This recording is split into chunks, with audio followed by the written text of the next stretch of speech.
कोई बाथरूम ना हो, कोई महल नहीं, कोई अटारी नहीं, उनके घर में तुम जाने के लिए तैयार हो। और उनके घर में महिला रह सकती है जो खुले आसमान के नीचे सोते हैं, मरघट में वास करते हैं, शमशान में रहते हैं, उनके घर में महिला रह सकती है। हमारा दिमाग पागल हो गया है। अगर तुमको पति ही चाहिए तो वैकुंठ के नाथ भगवान नारायण की तपस्या करती, और अगर अब तुम अभी चाहती हो तो मैं तुम्हारा विवाह भगवान नारायण के साथ, वैकुंठ के नाथ के साथ करवा दूं, देवराज के साथ करवा दूं। इनके पास ऐरावत जैसा हाथी है, उच्चश्रवा जैसा घोड़ा है, देवताओं के राजा है, सती के पति है, उनके साथ तुम्हारा विवाह करवा दूं। कुबेर के साथ तुम्हारा विवाह करवा दूं, जो धन के भंडार हैं, जिनके यहाँ नौकर चाकर की व्यवस्था चकाचक, जो सोने के महल में रहते हैं, जिनके यहाँ धन की कोई कमी नहीं है।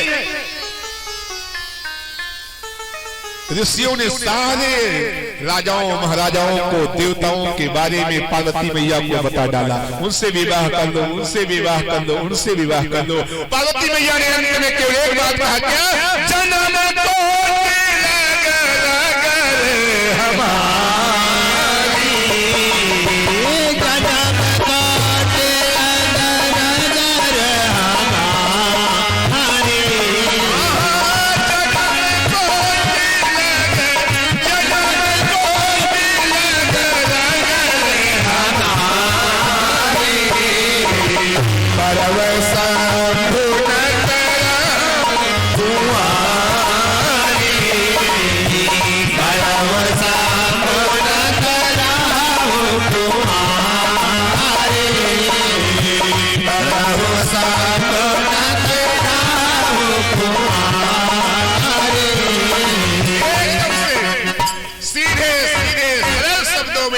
पार्वती ने सप्तर्षियों से निवेदन कर दिया कि 12 शंभु न तरहु कुमारी, अगर विवाह करूंगी तो भगवान शिव के साथ, वरना मैं कुंवारी रह जाऊंगी। और सुनो, एक दिन, 2 दिन, एक जन्म, 2 जन्म, वर्ष, 2 वर्ष, 100 वर्ष न, जन्म कोटि लगल हमारी, चाहे करोड़ों बार मुझे जन्म लेना पड़ जाए, चाहे करोड़ों बार मुझे जन्म लेना पड़ जाए, लेकिन यदि पति बनाऊंगी तो देवादेव महादेव शिव को, वरना मैं कुंवारी जीवन बिता दूंगी और किसी को अपने पति के रूप में स्वीकार नहीं करूंगा।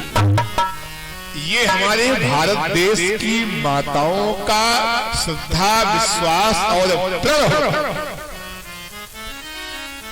भारत देश की नारी पति का चुनाव जीवन में केवल एक बार करती है। मैं आज की परंपरा की बात नहीं करता, लेकिन हमारे देश को, इसीलिए हमारे देश को दुनिया सलाम करती है, दुनिया नतमस्तक होती है। भारत इसीलिए विश्व का गुरु कहा जाता है। क्यों? क्योंकि भारत ऋषि और ऋषि प्रधान देश है। न तो भारत के जैसे महात्मा दुनिया में आपको कहीं मिलेंगे, और न ही भारत की जैसी खेती और बेटी और चोटी, खेती बेटी चोटी भारत की जैसी आपको दुनिया में कहीं मिलने वाली नहीं।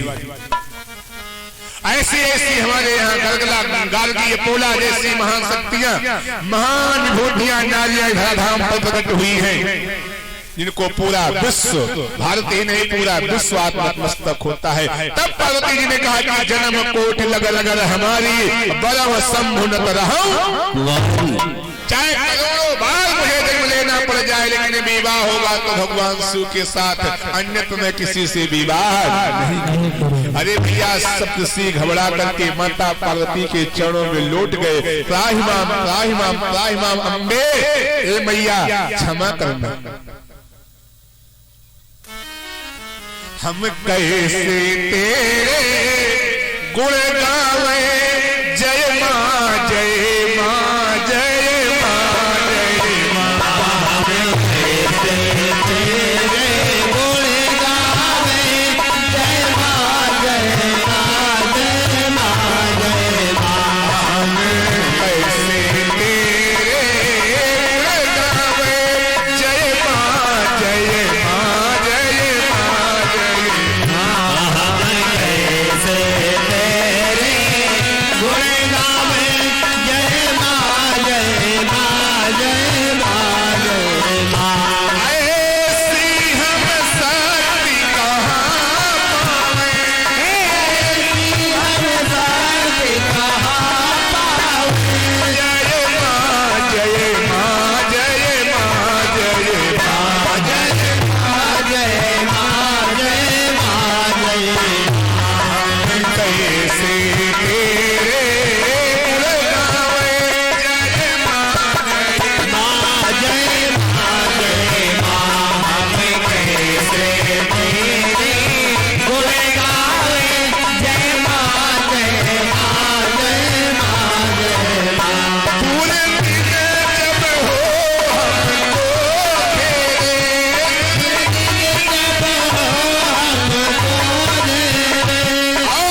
समय न तुमको बिसरावे।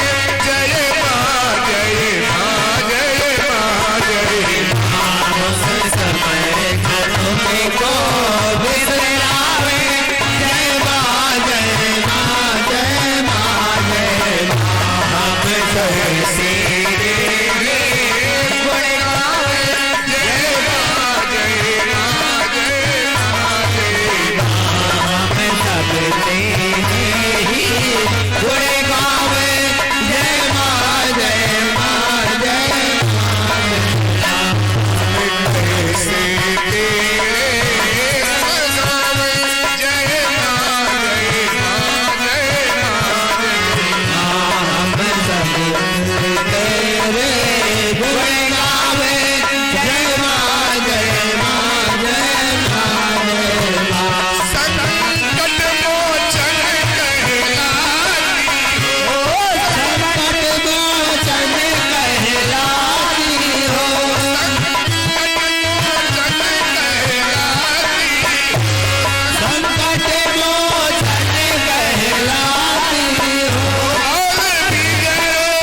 सप्तसी माँ भगवती पार्वती के चरणों में लौट गए। माता की बारंबार स्तुति करके वापस हुए भगवान शिव के पास।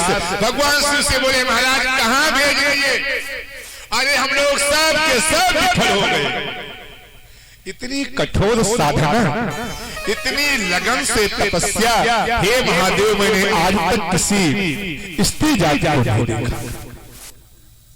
जैसी कठोर साधना माँ भगवती पार्वती मैया ने किया है।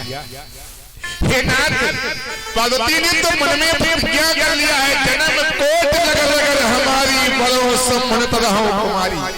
प्रभु एक दो जन्म की बात नहीं, करोड़ों जन्म लेने के बाद भी विवाह करूंगी तो भगवान शिव से, वरना कुंवारी जीवन बिता दूंगी, दूसरे से विवाह ही नहीं करूंगी। भगवान ने कहा जाओ, अब आगे देखा जाएगा। तो तुम लोग परीक्षा में फेल हुए, पार्वती का प्रेम मेरे प्रति स्नेह अगाध है, चलिए ठीक तुम लोग जाओ। ऋषियों को भगवान भोलेनाथ विदा किए, फिर मस्ती में डूब गए हो, फिर मस्ती में डूब गए, भगवान की समाधि लग गई राम राम की। अब सारे देवता परेशान, कितनी जल्दी क्यों? क्योंकि इसी बीच में भैया धरती पर एक तारकासुर नाम का दैत्य पैदा हो चुका। तारकासुर ने देवराज के नासा को छीन लिया, सारे देवताओं में खलबली मचा दिया, सारे देवताओं में त्राही त्राही मच गई, सारे देवताओं को पराजित कर दिया, स्वयं यज्ञ का भोग करने लगा। देवता व्याकुल हो गए, वैकुंठनाथ के पास पहुंचे। सर्वेश सर्व सुधार को अवतार लो, अवतार लो, आओ जगत उद्धार को अवतार लो, अवतार। देवता व्याकुल होकर के नारायण की स्तुति करने लगे। भगवान यदि आप नहीं चाहेंगे तो हम देवताओं का कल्याण नहीं होगा। क्यों? क्योंकि जब तक भगवान शिव का विवाह पार्वती जी के साथ होगा नहीं, तब तक संतान की उत्पत्ति होगी नहीं, और जब तक पार्वती मैया को पुत्र पैदा नहीं होगा तब तक तारकासुर को कोई मार भी नहीं सकता। तो हमारा जितनी जल्दी हो जाए पार्वती जी का विवाह शिव जी के साथ करवा दो। स्वयं भगवान धरती पर प्रकट हो गए, भगवान शिव के पास गए, महादेव को जगाया। अरे कहाँ मस्त हो तुम, कहाँ मस्त हो? भगवान शंकर समझ गए कि कोई जुगाड़े में आए हैं, अभी तक नहीं आए, इतने दिन के बाद ये मेरे पास आए हैं, तो ये वही हैं जिन्होंने अपने छलिया रूप को धारण करके ना जाने कितनों को छल लिया। यही हैं जिन्होंने वध किया हिरण्याक्ष का था, ले लिए बहाने भूमि हरने धर्म के। और यही हैं जिन्होंने बामन रूप धार यहाँ हल डाला बलि को न जाने भरम के, और ना जाने कितनों को छल डाले आज तक। और मित्रों भगवान भी है छलिया जन्म के। भगवान सुने का ये वही नारायण है, वैकुंठ के नाथ है, जिन्होंने बाराह का रूप बना करके हिरण्याक्ष को मार डाला, बामन का रूप बना करके बलि को पाताल भेज दिया, विश्वामित्र का रूप धार करके हरिश्चंद्र को डोम के घर में बेच दिया, और आज फिर मेरे पास आ गए, पता नहीं क्या होगा, क्या करने को आए। कहा प्रभु आखिर बताइए तो कैसे आगमन हुआ, क्यों आगमन हुआ, किस कारण से आपका आगमन हुआ है? भगवान मुस्कुराए और कहा कि महादेव एक निवेदन लेकर के आया हूँ। क्या निवेदन है? बोले मेरा निवेदन नहीं, मैं सारे देवताओं के निवेदन को लेकर के आपके पास आया हूँ। भगवान शंकर ने कहा बताओ तो किस उद्देश्य से आए हो, चाहे सबका लेकर के आए हो चाहे अपना लेकर के आए हो, कम से कम बताओ तो किस उद्देश्य से आए हो। तब भगवान श्री प्रभु ने कहा कि सकल सुरन के हृदय यस शंकर परम उछा, और निज नयन देखा चाहि नाथ तुम्हारे विवाह। भगवान ने कहा कि मेरी इच्छा नहीं है, सारे देवताओं की इच्छा है कि जितनी जल्दी हो सके आप पार्वती जी के साथ पाणी ग्रहण कर दे, विवाह कर दे। कहा शिव यद्यप उचित नाही, कहा शिव यद्यप उचित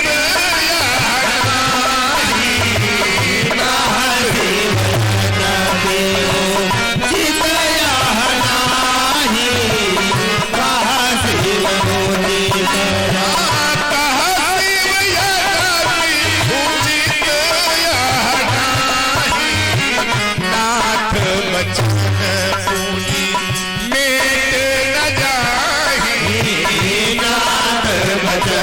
को दी मेट न जाही नाथ वचन को। भगवान शंकर ने भगवान विष्णु से हाथ जोड़ लिया, कहा शिवयदप उचित यह नहीं।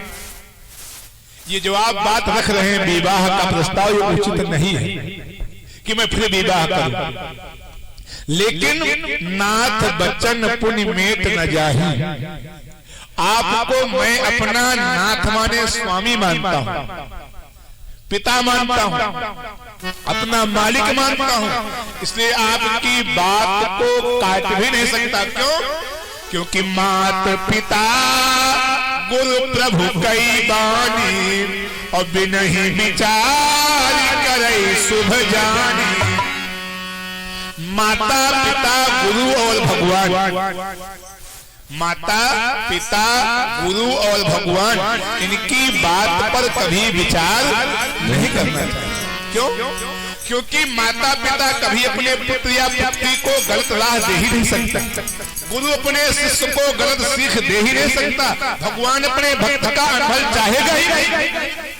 इसलिए माता पिता गुरु प्रभु कई बानी, बिनहि विचार करे शुभ जानी। कभी माता पिता गुरु और भगवान की बात पर विचार नहीं करना चाहिए। तो कहा फिर तो महादेव जी ने कहा कि हम तैयार हैं, हम विवाह के लिए, यदि आप आ गए हैं तो आपकी बात को कौन काट सकता है, हम विवाह के लिए तैयार हैं। चलिए अब आप विवाह की अग्रिम तैयारी करवाइए। इसी बीच में भगवान की आकाशवाणी हुई कि हे पार्वती सुफल मनोरथ भयवत सुन तुम दक्ष कुमारी, तुम्हारा मनोरथ पूर्ण हो गया है। हे पार्वती आवई पिता बुलावन जबहि, हठ परिहर घर जायो तबहि। अब ये तुम्हारे पिता तुमको बुलाने के लिए आते हैं, तो इस हठ को छोड़ करके तुम सीधे व सीधे हिमाचलपुरी को चली जाना, इसी में भलाई है, तुम्हें भगवान शिव की प्राप्ति होगी। इधर भगवान नारद जी के माध्यम से राजा हिमांचल के यहाँ संदेशा पहुंचाया कि पार्वती की तपस्या पूर्ण हो गई है, अब आप जाकर के सकुशल पार्वती को लेकर के अपने भवन में आओ। नारद जी के आदेशानुसार राजा हिमांचल पार्वती मैया को लेकर के हिमांचलपुरी आए। वेद शिरा मुनि को बुला करके विवाह की तिथि निश्चित हुई और लग्न पत्रिका लिखवा करके महादेव के पास को भिजवा दी गई। लग्न पत्रिका भगवान शिव के पास आई। फला मुहूर्त में फला तिथि को पार्वती जी के साथ आपका पाणिग्रहण संस्कार होगा, विवाह होगा। अच्छा, विवाह का तिथि, विवाह का मुहूर्त निश्चित हो गया। भगवान शिव ने फिर सप्तर्षियों को भेज दिया कि फिर से जाकर के परीक्षा लो। कहीं ऐसा तो नहीं कि जब तक जंगल में थी तब तक हमारी याद आती रही, अब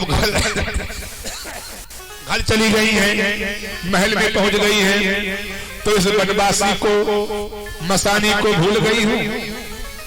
फिर सप्तर्षि परीक्षा लेने के लिए गए और फिर परीक्षा में फेल होकर के महादेव जी के पास आए और विवाह की सुंदर तैयारी। महादेव भगवान शिव जी के विवाह की तैयारी का कार्य आरंभ हो गया। फला मुहूर्त में भगवान शिव की बारात राजा हिमांचल के यहाँ जाएगी। कौन जाए भैया? सबको निमंत्रण बांटने के लिए समय बिल्कुल कम है और शंकर जी के पास ना तो कोई छापा खाना है कि बड़े बड़े कार्ड छपवा दे। अच्छा, कार्ड छपवा दे तो बांटने कौन जाए? कार्ड को लेकर के कहा रास्ते में सब कार्ड भूल जाए। सब भगवान शिव के गण भी भगवान शिव के साथ मन मस्ती वाले। तो थोड़े से पीले चावल, कौन से पीले चावल? जो महाराज हिमांचल के यहाँ से लग्न पत्रिका में पीले चावल रख करके भगवान शिव के पास आए थे, उन्हीं चावलों में थोड़े चावल और पीले रंगवा करके भगवान शिव ने अपने गणों को दे दिया कि सबके पास निमंत्रण भिजवा दो। अब आपके मन में शंका हो सकती है कि महाराज थोड़े से चावल आए रहे होंगे लग्न पत्रिका में और थोड़े चावल भगवान शिव ने रंगवा दिए, तो क्या उसी उतने चावल में सबके पास निमंत्रण पहुंच गया? संतों ने कहा हाँ। क्यों? क्योंकि जो वो थोड़े से चावल कनखलपुरी से, महाराज हिमांचल के यहाँ से हिमांचलपुरी से आए थे, अरे वो चावल अन्नपूर्णा के भंडार पे माँ के यहाँ से चावल आए थे और माँ का दिया हुआ वरदान, माँ का दिया हुआ अन्न, अन्नपूर्णा का दिया हुआ अन्न कभी कम पड़ने वाला, उन्हीं थोड़े से चावलों में सारे देवताओं के यहाँ निमंत्रण पहुंच गया। फला मुहूर्त में देवादेव महादेव भगवान की बारात हिमाचलपुरी को चलेगी। सारे देवता चढ़ चढ़ देव चले विमाना, सारे देवता अपने अपने विमान में सज धज करके भगवान शंकर जी के यहाँ पधार रहे। और शंकर जी इसी अपनी धूनी के पास को मस्ती में भांग वांग को छाने बढ़िया मस्ती में बैठे हैं। ब्रह्मा जी आए, ब्रह्मा जी ने कहा कि भोलेनाथ, हाँ प्रभु, कहा तुम्हारा विवाह है? हाँ विवाह है। तो कहा कि ये बताओ कि तुम्हारा विवाह है, सबके यहाँ निमंत्रण पहुंच गया, सब लोग आ गए और तुम इसी भांग के नशे में मस्त हो, तुम्हारी कोई तैयारी वैयारी है? कोट पैंट टाई सिलाए हो? शंकर जी ने कहा कि पितामह, हमने तो कोई तैयारी नहीं किया। क्यों? अगर दूल्हे को अपने आप तैयारी करना है तो पुरखा पुरनिया काहे लिए? अरे आप लोग पिता के दूल्हे, आप लोग तैयारी करें। तो ब्रह्मा जी ने आदेश दिया भगवान शिव के गण को, जो भगवान शिव के गण हैं उनको ब्रह्मा जी ने आदेश दिया। और फिर गोस्वामी लिखते हैं कि लगे करण, भगवान शिव के जो गण हैं लगे शंभुगन करण सिंगारा, और जटा मुकुट अहि मोर समारा। देखो, सबसे पहले तो भगवान शंकर की जो बिखरी हुई जटाएं हैं ना, उन जटाओं को समेट करके बना दिया मुकुट, जिसको विवाह में क्या कहते हैं? मौर। और मौर में एक होती है मौली, होती है ना मौली। तो जटा मुकुट अहि माने होता है एक सांप, उन जटाओं को लपेट करके बनाया मुकुट, और उसी मुकुट में एक सांप लपेट करके ऐसे फन निकाल दिया। मान लीजिए कि मौर की हो गई मौली। जटा मुकुट अहि मौर समारा, कंकन किंकिन पहिने ब्याला, जो कान में कुंडल है और हाथ के कंगन हैं। अहि माने होता है बड़ा सर्प, ब्याल माने होते हैं छोटे सर्प। छोटे सर्पों के द्वारा दो छोटे छोटे पीले पीले सांपों का कंगन बना दिया गया। जो पतली पतली दो नागिन है सांपों में, उनको लपेट करके पूंछ बाहर निकाल करके मुंह को फैला करके कानों में पकड़ा दिया गया। मान लीजिए कुंडल है। कंकन किंकिन पहिने ब्याला, तन विभूति। पाउडर कहाँ लाने जाए? पाउंड्स वाला, हिमंगे वाला और हमाम हिमानी का सबसे बढ़िया भगवती, बस उसी भगवान शंकर जी के धूनी से खूब बढ़िया से भस्म को निकाला और पूरी शरीर में सर से पांव तक इतना गजब का मालिश कर दिया कि तन विभूति, पूरे शरीर पर भस्मी और पट के हरी छाला, कमर में बाघ की खाल यानी बाघंबर को लपेट दिया। अच्छा ये बताओ, अब बाघंबर को लपेट दिया तो रुके कैसे? तो जानते हो क्या किया? एक जो खूब बड़ा वाला सांप होता है जिसको कहते हैं बड़जतिया सांप, बड़जतिया सांप को निकाला और भगवान शंकर के कमर में बांध दिया, और उस सांप का फन था उसको सामने बिल्कुल सेट कर दिया। मान लो कि बेल्ट का बक्कल लग गया। पूरा सांप मान लो कि बेल्ट है, और जो भगवान जो नाग देवता का फन है सामने, उसको मान लीजिए कि बक्कल है सामने बेल्ट का। रोक दिया बाघंबर। और कर त्रिशूल और डमरू विराजा, एक हाथ में त्रिशूल और दूसरे हाथ में डमरू। कुल मिलाकर के इतना समझो कि 11 सांपों के द्वारा भस्म, त्रिशूल, डमरू और 11 सांप, इतना मिलाकर के भगवान शंकर जी का मृगशाला के सहित श्रृंगार किया गया। सज धज के भोले बाबा तैयार। अब दुल्हन दूल्हे का परीक्षण हो तब तो बारात आगे बढ़े, तो परीक्षण करने वाला कोई है ही नहीं। तब तक वैकुंठ से भगवान नारायण तैयार हो रहे थे बारात जाने के लिए। विष्णु भगवान, लक्ष्मी माता ने देखा कि भगवान जा रहे हैं, तो लक्ष्मी माता ने कहा कि प्रभु जैसे आप चल ही रहे हैं बारात, तो हमको भी लेते चलो। भगवान विष्णु जी ने कहा कि हे लक्ष्मी, बारात में महिलाएं नहीं जाती हैं, आज की बात हम नहीं कर रहे हैं, आज तो बारात में पुरुषों से ज्यादा महिलाएं जाती हैं। और जानते हो क्या कहती हैं? खाली हमका ले चलो, बफर खाए के चली आओ। यह न कहिए बारात देखने बफर खाए के चली आओ। अरे भोजन के बाद कहो कि भोजन करके चली आओ या खाना खाए के चली आओ, कहिए बफर खाए के चली आओ, यानी पूरा बफरे खाए। खाली हमका बारात ले चलो, खाली हम बफर खाए के चली आओ। आज के जमाने की बात है। लक्ष्मी जी भी जीते पड़ गई विष्णु भगवान से, अरे हमको भी लेते चलो बारात में, हमको भी। विष्णु जी ने कहा कि लक्ष्मी बारात में महिलाएं नहीं जाती हैं। अरे कहा प्रभु हम बारात नहीं जाएंगे, लेकिन जब दूल्हा जाएगा घर से तो परीक्षण करने के लिए कोई न कोई चाहिए ना, तो हम चलेंगे वहां परीक्षण करने के लिए। विष्णु भगवान ने कहा ये बात सही है, चलो। अब उसी गरुड़ के ऊपर आगे भगवान विष्णु जी, पीछे लक्ष्मी मैया और बैकुंठ से चल पड़े और चल करके आ गए कहां? जहां पर भगवान शंकर जी का श्रृंगार हो चुका था, जहां पर भगवान शिव सुसज्जित होकर के खड़े थे, वहीं पर भगवान विष्णु का गरुड़ आकर के खड़ा हुआ। भगवान विष्णु जी उतर करके नीचे खड़े हुए, लक्ष्मी मैया भी उतर करके खड़ी हो गई बगल में। अब लक्ष्मी मैया उसी दूल्हे को यानी भगवान शिव जी को देख देख करके इतना प्रफुल्लित हो रही हैं, इतना आनंदित हो रही हैं कि क्या कहा, वाह ऐसा दुल्हा तो आज तक हमने जिंदगी में कभी देखा नहीं। बार बार शंकर जी को देख चलो, बड़ी विचित्र लीला है यहाँ पर। लक्ष्मी मैया शंकर जी को एकटक देखने लगी, और जो यहाँ बक्कल लगा है ना नाग देवता एकटक देखे लगे गरुड़ जी का, और गरुड़ जी एकटक देखने लगे नाग देवता को। आपको पता है कि नाग और गरुड़ में कितनी दुश्मनी है, कितनी दोस्ती है। सांप देवता समझ गए, नाग देवता समझ गए कि अगर गरुड़ महाराज ने एक को चोंच मार दिया तो हमारी दोनों आंख फूट जाएगी, हम किसी काम की नहीं रह जाएंगे। लाओ अपने नेत्र को बचा करके जरा मुहा को घुमा करके पीछे कर ले, अगर प्रहार भी करेंगे तो कहीं पीठ उठ में लगेगा तो हो सकता है जीवन बच जाए। ऐसा विचार करके जैसे ही नाग देवता धीरे से अपने सिर को बचाने के लिए खिसकने का प्रयास किया, जैसे ही पीछे मुड़ने का प्रयास किया, जैसे पीछे मुड़ने का प्रयास किया, थोड़ा सकपकाने तक हो गया बाघंबर ढीला और बाघंबर खुल के गिर गया। अब जब बाघंबर खुल के गिर गया नीचे तो पर्वत लक्ष्मी का ही अरे का ये कहां ला करके फंसा दिए, ऐसे नंगे ढूंगे।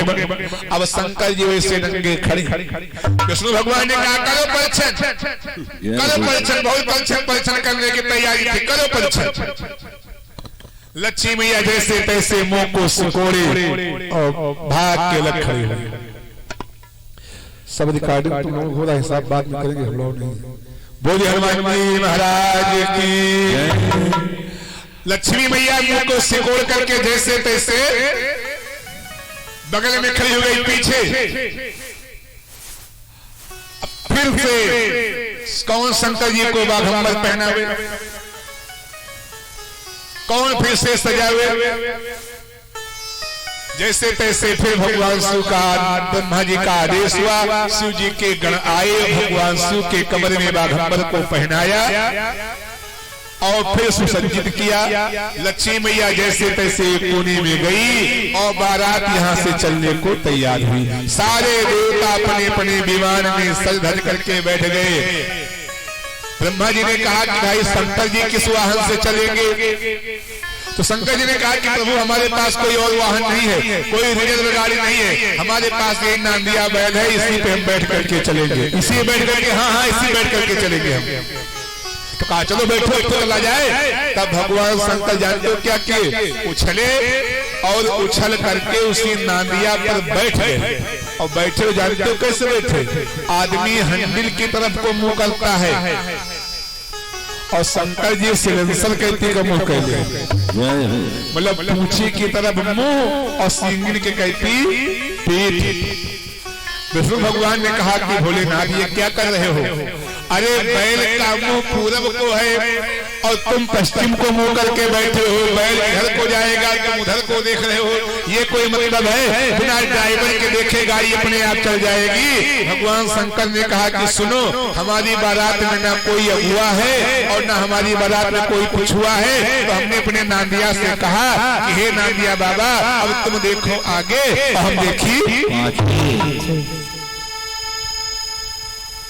जस दूल्हा तस बनी बराता, जस दूल्हा तस बनी बराता, जस दूल्हा तस बनी बराता, जस दूल्हा तस बनी बराता, कौतुक विविध होहि मग जाता, कौतुक विविध होहि मग जाता, कौतुक विविध होहि मग जाता, कौतुक विविध होहि मग जाता, जस दूल्हा तस बनी बराता, जस दूल्हा जस दूल्हा तस बनी बराता, कौतुक विविध होहि मग। अनेकानेक प्रकार की सब हास्य विनोद हो रहा रास्ते में। देवताओं ने क्या किया? भगवान विष्णु ने अपनी सारी सभा को अलग कर दिया, सारी सभा को अलग कर दिया, शंकर जी को अकेले छोड़ दिया। अब शंकर जी परेशान कि हमारे विवाह, हम ही दूल्हा और सब लोग हमको अलग कर दिए। तैसे झट से भगवान शिव ने सिंगी को बजाया और सारे भूत प्रेत पिशाच यक्ष राक्षस गंधर्व सब इकट्ठा हो गए। को मुखहीन विपुल मुख का, ऐसे ऐसे लोग आ गए कि शरीर में मुंह नहीं है, और कुछ लोग ऐसे हैं कि पूरी शरीर में केवल मुंह ही मुंह है, किसी के आंखें नहीं, किसी के पूरी शरीर में आंखें आंखें, किसी का पेट नहीं, किसी का पीठ नहीं, पीठ है तो पेट नहीं, पेट है तो पीठ नहीं, किसी के गला ऊंट का है तो मुंह बंदर का लगा हुआ है, किसी का मुंह बंदर का है तो पेट हाथी का लगा हुआ है। बड़ी विचित्र भगवान शिव की टोली विराजमान हुई। अरे भैया, हमारे संत महापुरुष को कहते हैं कि ऐसे लोग भी भगवान शिव जी की बारात में आए जिनके न हाथ है, न पैर है, न मुंह है, न सर है, खाली पेटे। उनको कैसे ले जाए? तो कहा उनको बांस को कटवा करके तिथि बनवा दी गई, उसी पे लाद करके चार लोग लेकर के गए। ऐसी विचित्र भगवान शिव की बारात चली यहाँ से बारात। और वहां राजा हिमांचल ने जनवास को इतना सुंदर सजाया था। जनवास के जो बिस्तर हैं उनका वर्णन किया गया है जैसे दूध का फेन होता है, दूध की फेने की भांति के सारे बिस्तर लगे हुए हैं। और जब भगवान शिव की बारात पहुंची तो किसी के शरीर से खून बद बद बद बद चू रहा है, किसी के शरीर से पीप मौत बह रही है, सब लगभग बड़े बिस्तरों में मच्छियां भिनक रही हैं। बारात पहुंच गई। अब जब बारात में जैसे ही गोला लगा, आप जानते हैं गांव में बारात आती है, बच्चे दौड़ पड़ते हैं। गांव के बच्चे दौड़े और जैसे ही दौड़ करके पहुंचे भगवान शिव की बारात को देखा। अरे बारात को देखा, सारे बच्चे व्याकुल व्याकुल भागे एकदम से। कोई बखारी में कूद गया, कोई अपनी माता के पास छिप गया, कोई दरवाजे में छिप गया, जैसे तैसे सब छिप गए। मैया ने पूछा क्या बात है, क्या बात है? बच्चों ने कहा माँ, ऐसी बारात हमने आज तक जीवन में नहीं देखा। को मुखहीन विपुल मुख का, को बिन पद को बहु पद बाहु। ऐसे ऐसे बाराती जिनको मुंह नहीं, किसी के पास 25-25 पैर, किसी के कोई पैर नहीं, कोई पेट से है, कोई बिना पेट के। अरे राम राम, ऐसी बारात हमने कभी जीवन में नहीं देखा। अब जब ये संदेशा माताओं के पास पहुंचा तो भाई सुनो, माताओं से बात कहां छिपे। माताओं में एक बड़ी कड़वी बात होती है, आपके यहाँ हो ना हो अच्छी बात है, सारी बात कह भी देगी, कहीं सुनो देखो भाई हम तुमसे बता रहे हैं किसी से कहना नहीं, जय हो। मतलब सारी बात कह भी देंगी और यह भी बात में कह देंगी कि देखो हम तुमसे बहुत खास जान करके बता रहे हैं, किसी से कहना नहीं। अब दूसरी कहती है तीसरी से, तीसरी चौथी से, चौथी पांचवी से, पांचवी छठवीं से बहुत खास जान करके तुमको बता रहे हैं किसी से कहना नहीं। अब किसी से कहना भी नहीं और कहते भी जा रहे हैं आगे आगे। पूरी बात पूरे गांव में फैल गई, ऐसी बारात है, ऐसी बारात है, ऐसी बारात है। सारी सखियां पहुंच गई महारानी सुनैना के पास। इधर महारानी सुनैना ने दूल्हे की आरती उतारने के लिए सुंदर से सोने के थाल को सजाया और भगवान देवादेव महादेव की आरती करने के लिए महारानी सुनैना चल पड़ी। सखियों के साथ मंगल गीत गाते हुए महारानी सुनैना भगवान शिव की आरती करने के लिए जनवासे की ओर पधारी। लेकिन जैसे ही भगवान शिव अर्थात दूल्हे को देखा, महारानी मैना के हाथ से थाल छूट करके जमीन पर गिर गई और भागती हुई गई।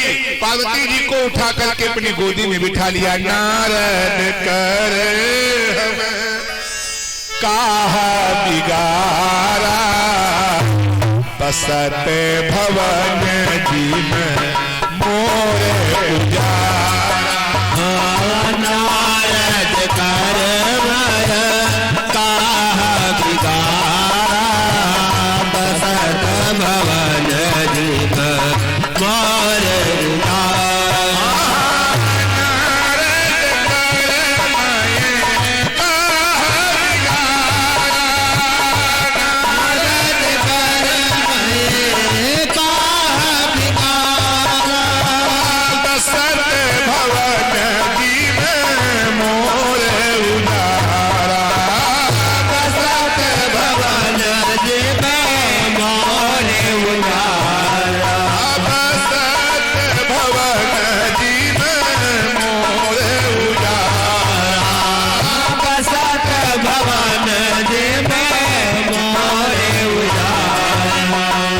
पार्वती पिया महारानी मैना रोने लगी और बार बार नारद जी को उलाहना दे लगी। नारद जी, मैंने आपके साथ क्या ऐसा गलत किया था जिसकी वजह से आपने मेरी इस कोमल सुकोमल बिटिया के लिए ऐसा वर चुना?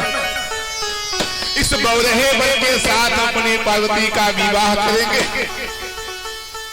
एकदम से मैया रोने लगी। तब तक दौड़ी दौड़ी पार्वती मैया आई और पार्वती मैया दौड़ी दौड़ी आई और आकर के महारानी मैना की गोद में बैठ गई।